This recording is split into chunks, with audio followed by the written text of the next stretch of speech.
Alright guys, welcome back to another episode of Catch 'em with Craig. We are here out on my local lake again, and I'm going to introduce to you the Garmin Striker Vivid SV side view. Just got these installed on the boat. I actually already did a video on them, but it was in like March, and I really had a tough time on the water. So the video didn't turn out how I wanted it to go. So what I'm gonna do now is get these in here, get them plugged in. I can't seem to do it one-handed. So give me a minute. Perfect. So I reran cables. I have the 3 of them here for the transducer, the power, and the side view. I guess that's part of the transducer. I think red goes there. They have these little, I know you can't see that, but there's little grooves on them. And they basically only fit into one hole, so that's kind of convenient. There, that is. I should be able to hopefully unscrew these a little bit, get this to mount in here.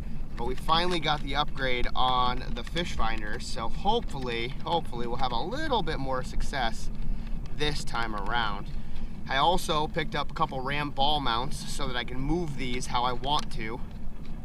So hopefully, there we go, we'll be able to make some adjustments. Now for the run, I'm gonna tilt that down.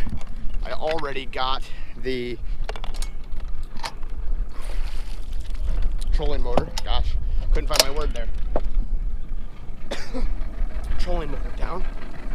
Ooh, swallowed my own spit. Choked on my own spit. Boat's running. Everything's looking good. I just turned on this one and installed it back here. You can see down imaging and traditional sonar. I don't have the side view on back here yet, and I also think I forgot my Lowrance, unless I left it in the boat. But I did mount a Lowrance there, the old Lowrance through hole that was here.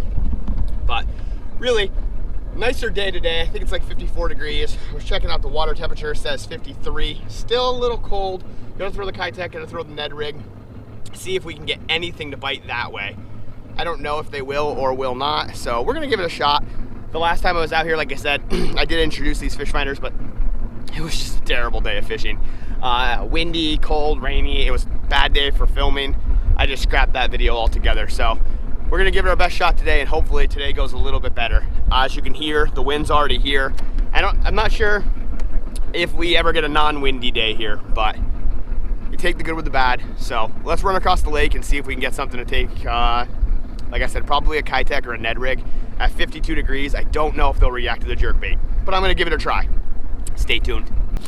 As always, safety first. Make sure you always wear your life vest or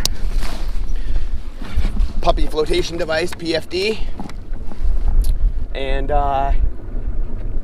yeah, always make sure you have your kill switch attached. Let's get that attached here. Now that we're safe and sound, we will start our run. Let's get it.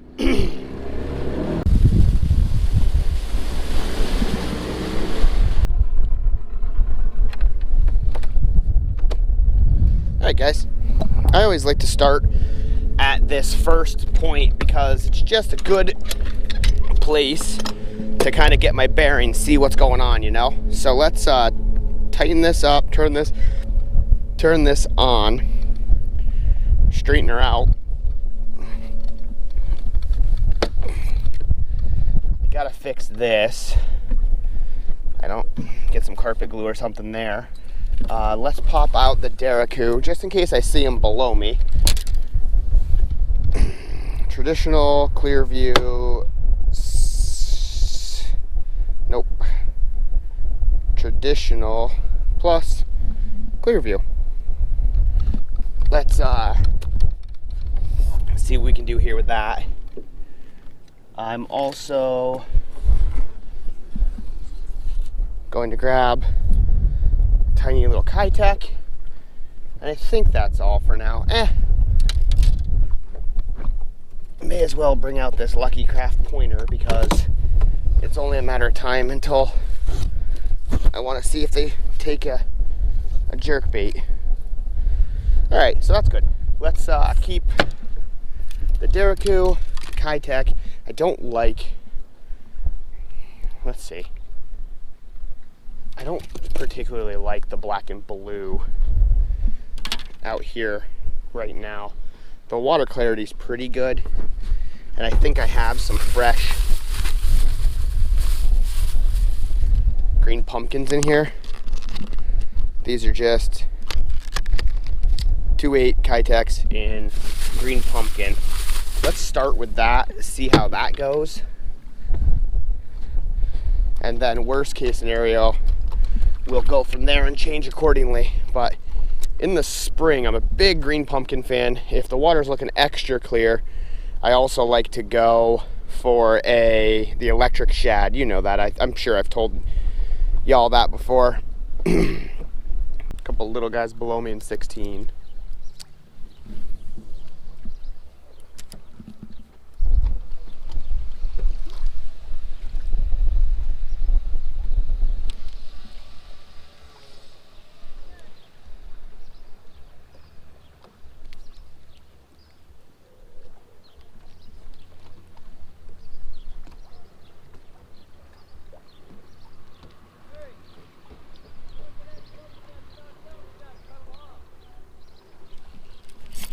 Oh no.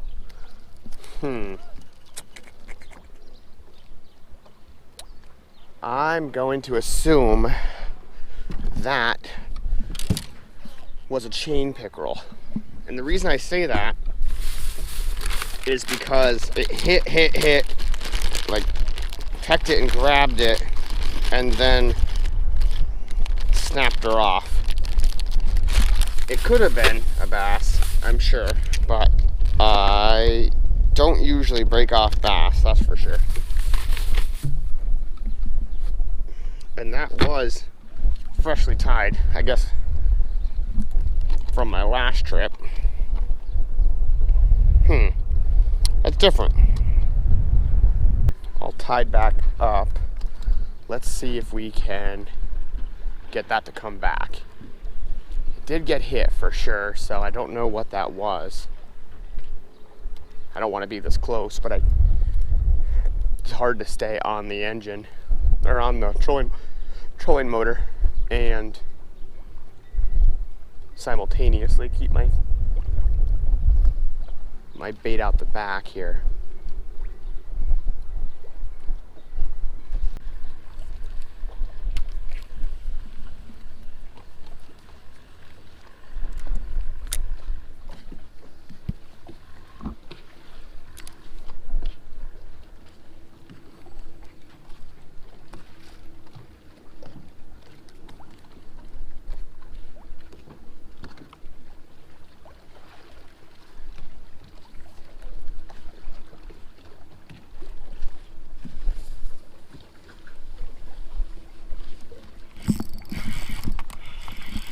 Oh, there's something little. Ah, wow. First of the season. Little, but dragging that Kitech around, got a smallie. I'm actually gonna rip out my pliers here because I see it's just barely inside of his lip. There we go. Make that a lot easier. There we go, guys. Fish number one, tiniest smallie I've had in a long time, but still nice one for 2021. First smallie of 2021. I mean, in open water at least. Get this little guy back, so little guys are coming up. That guy picked it up and brought it into deeper water, so my only thought process there is that there's another smallie in there and he was trying to get the bait away from him. Like sometimes when you have that situation happen, the fish will pick it up, try to run it away from all the other fish, which is why you get them running into deep water with it. Might not always be the case, of course, but I've had that happen before, that you throw one back and the second one's right there. This time not so fortunate.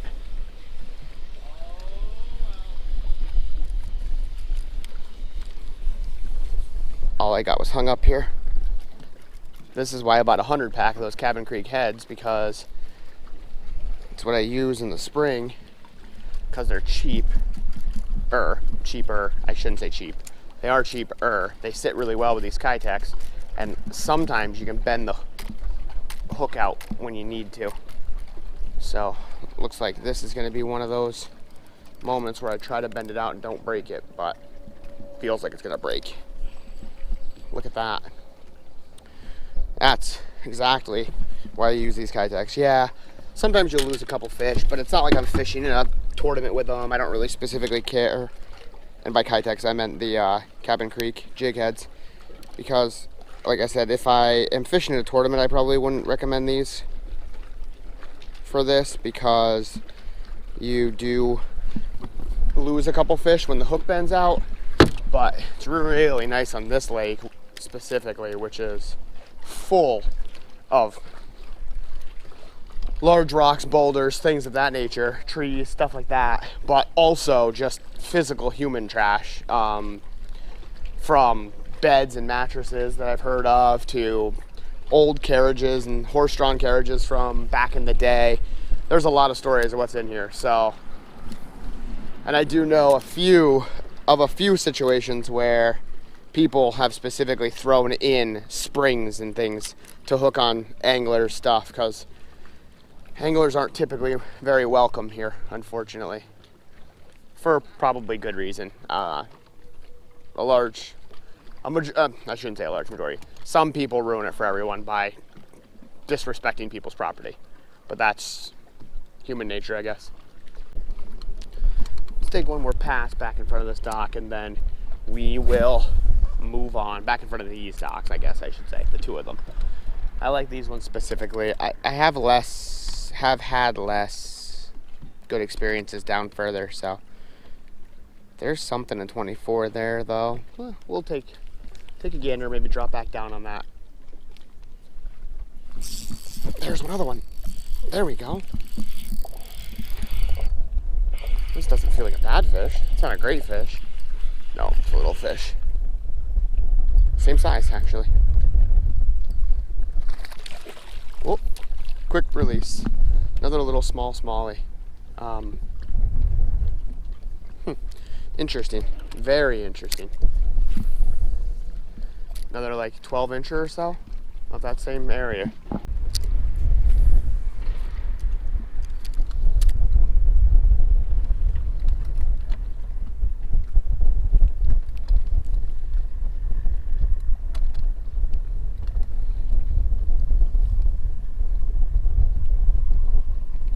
Another one? Yep, another one. Little guy again. Oh, he's even smaller than the last one.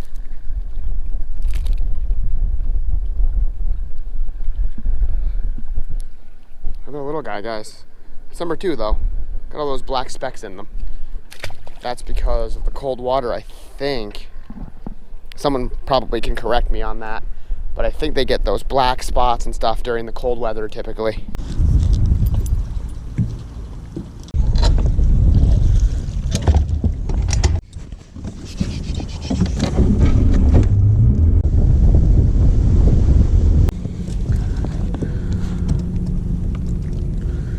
I think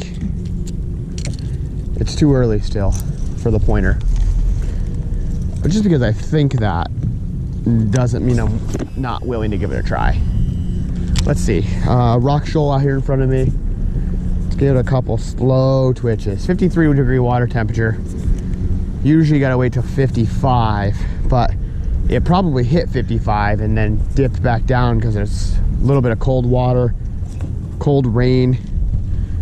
Last 3 days, cold temperatures, so I'm assuming it was 55. These fish probably came up a bit and then got spooked back down, froze out. I'm willing to rip it around a couple times, see what we have to say. Maybe they say something good. All right, right, guys, so a couple little dink males that came up. That's all I got off this point here in front of me. I fished this log cabin point the whole way down, and just didn't get anything. No real bites. I had that one little thing you saw. I'm not sure if it was a bite or not, and then I snapped off. Again, not sure if that was a bite or not, but I guess I'm gonna go home. There was one little spot here that a buddy told me to check out on my way back. I'm gonna see if I can find the dock he was talking about. If I can, I can. If I can't, I can't. And we'll go from there. If I do, maybe you see something else. Probably not, to be honest, unless I catch something. So, as always, guys, if you can, hit that subscribe button down below and like the video, share it. If you have any comments, questions, concerns, please go ahead and leave them in the comments below. As well as all the things I throw are in the description below as well. So you probably want to check that out if you're looking to do anything I have here. It's all listed. You don't have to ask about it. It just, you hit the little drop down and it'll show you everything I do. It actually has a link typically to Amazon or someplace for where you can pick up the product. So check all that out, and I guess until next time, just roll that music.